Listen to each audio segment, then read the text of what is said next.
Teletubbies, what? Teletubbies? Again? Again? You already have the Teletubbies lost episode. Diamond, what are you doing? Why are you doing this?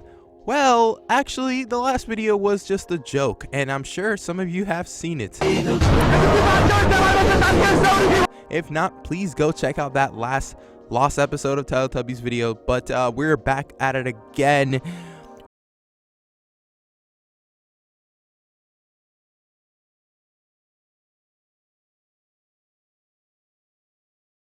Review. Oh my god, I don't even know how. This is your friendly neighborhood Diamond, and let's story that you guys have been holding on for so long. Everyone loves Teletubbies. Have you seen Teletubbies? When I was like 4 years old, I was watching Teletubbies, and it was such a fun little cute show. Even my mom loved it. My mom loved that show, okay? And today we're gonna ruin it for all of us, because this story on fandom.com is pretty dark. It says Teletubbies the truth, and I haven't read it yet. Of course, I'm gonna read it with you guys. I'm gonna give my review, and I'm gonna do all that good stuff in a second. You guys to leave a like on this video and leave a comment for the YouTube algorithm. YouTube has been on my Teletubby for the last few years, and I haven't been making any money. I'm pretty much broke. Buy my merchandise as well. Play the intro.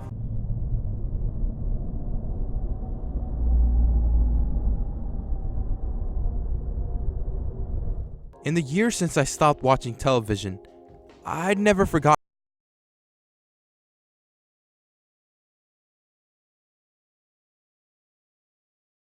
music, and fluffy, impish dancing couldn't wipe away something dark. Darker than most would expect. And no, I'm not haunted by the alleged liberal agenda of the show. I don't care that bunch of right-wing folks feel. I don't know what he's talking about. No, it was something else that I couldn't put my finger around. What was it that resonated so deep in the core of me about Tinky, Winky, and Dipsy? I woke up one night in a sweat. The revelation came to me that it shook me to my marrow. It's so much more complex than any child can grasp. Missed completely by the adults that are watching. Maybe it's not a liberal agenda. It is simply a warning. Teletubbies is dark. Nightmare about a genetically... Wait, what is Aurelian? Aurelian nightmare about a genetically engineered slave-class creatures being systematically trained to become a part of society. Oh, crap. Teletubbies, you're telling me this whole time they weren't just cute, bear-like, fluffy toys that just walk around and eat custards? Anyways, let's continue. You need 2 TiVo or tape in episode, so we need an episode. Just check the listings of your local PBS station. Just watch one and you will see exactly what I'm talking about. Then perhaps the words that follow and the evidence I will provide will resonate within you as they do in me. While no backstory has ever been provided on the show about where the Tubbies are or even where they come from, one thing is clear. They are not in control of their destiny. 3 things control their day-to-day lives. First, there is the voice, a tiny female voice that tells them when to eat, when to sleep, when to say goodbye, and he stops it there. Okay. The robotic maternal voice blasts from a speaker and plants it in the ground, hinting that something larger lies underneath and is constantly vigilant. The second is Nunu, a harmless-looking anthropomorphic vacuum cleaner robot who wanders around after them, cleaning up their let's take a step back. This is a lot of big words. A harmless-looking anthropomorphic vacuum cleaner robot who wanders after them, cleaning up their messes, and if they made and passively scolding them for this guy's grammar's all over the place. I'm just gonna basically say for you guys, there's the robot. His name is Nunu, and he cleans up after them. Okay, and he scolds them when they do something bad. Nunu is the watchdog, the controlling tool of the powers that have placed the Tubbies here. The third is the triumvirate trium trium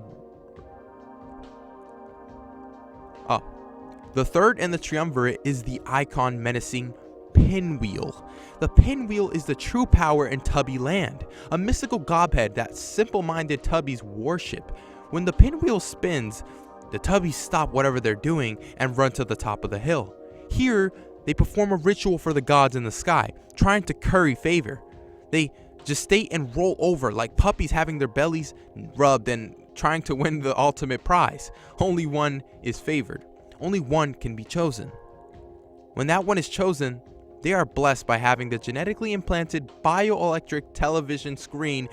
Oh, and their abdominum act. Oh my God, hold up. No wonder they all want to be chosen. They all want to have that television on their tummy and then they see the video. So the Tubby is rewarded, not only by being the Pinwheel's messenger to the other Tubbies, a mouthpiece if you will, but also apparently by a physical orgasm of joy at the activation of the screen. And what does the screen show? It shows an indoctrination film here in the world of a man of its own customs. Learn, for you will come join us and live among us and serve us, a message from the Pinwheel god. I call it Rivnoko, just because it just sounds cool. When the ritual of the indoctrination is done, the Tubbies return to their daily childlike and innocent lives. Finally, watching it all over is the Sun Baby. The innocent, benevolent soul of humankind hangs over it all, illuminating Tubbyland. You see, we are guiltless in this. We have chosen for ourselves the form of a child, an infant. What could be more guilt-free and benevolent than a cooing baby? It is a form that the childlike Tubbies will understand and not fear. A form used to hide the watchful. The powers that control Tubbyland have made it beautiful, green and colorful, temperature controlled. I have not determined yet if it is an island or another planet. I lean toward planet because their underground bunker they live in seems to resemble some sort of buried spacecraft. Wherever they are cut out from outside influence. Anyone who has ever watched The Prisoner can make the connection quickly. Like Eloy from The Time Machine, they are kept simple, stupid, sated, and enslaved in a place of vibrant beauty. So pretty much they're like slaves, and they're not being let out or taught about what's out there, and they're just given so much. And this so much is all they're gonna get for the rest of their lives. This is pretty dark. This is really scary. Continuing. I beg you to watch and decide for yourself. It's all on the screen, and finally, for me, all the pieces fit. Children enjoy it, as they should, for the colors and the nonsense that it is. For adults, it should be a chilling warning of times to come in the future. It is a morality tale about the potential dangers of cloning and genetic manipulation abuse by those who think themselves benevolent. The Tubbies are alerting us to a future where genetically crafted worker beings with entertainment centers built into them will serve us. Slaves who will stumble and babble their way through our world, pleasing us, for we are Rivnoko. He really loves that word. We are the soulless, the immoral god of their world. We demand their obedience. We demand that they perform and dance for us. Teletubbies is simply a warning. Spirit as it ages, fat, bloated, and raping, but not only the natural world, but the world in future, possibly. Teletubbies is the end of the world. Wow. Okay, so even though some of the grammar, he must have been trying really hard to use like some big words, but I couldn't understand what he was saying the majority of the time. And if you guys kind of understood, then you're like me, you understood towards the end. It made a lot of sense. Teletubbies are genetically modified little human-like creatures, and they entertain themselves with this television in their stomach.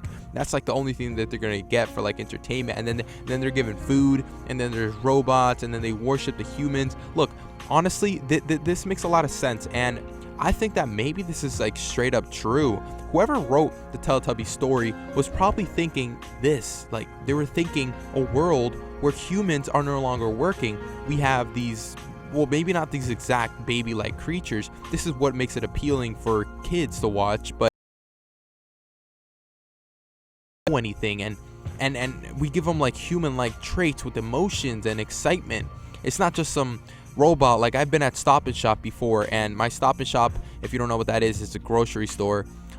There's this robot, and his name's Marty, okay? And Marty, what he does is he moves around and he just checks the floors to see whether or not it is wet, dirty, or, you know, needs a clean up on aisle 3, and that's his job.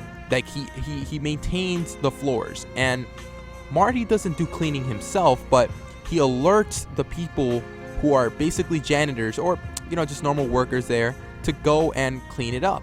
So Marty doesn't have emotion. Marty is not crying. Marty is not wanting to see that television appear on his stomach. He's not looking forward to that. And Marty doesn't eat food either. You know what Marty does? Marty goes to the front of the Stop and Shop store and he plugs himself in to charge when he's ready to charge. It's the weirdest thing ever, okay? And he has googly eyes, and it's super creepy. He's taller than I am, okay?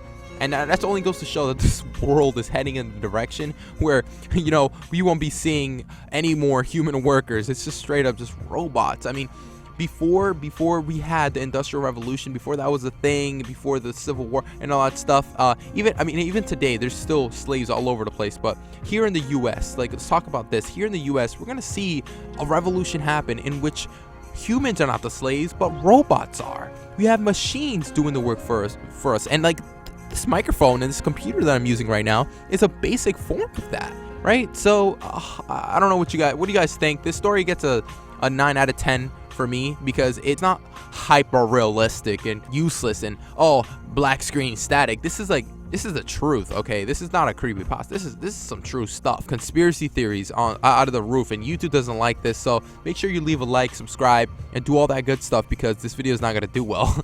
So yeah, see you guys in the next video. Diamond signing out. Peace. See ya. Bye bye.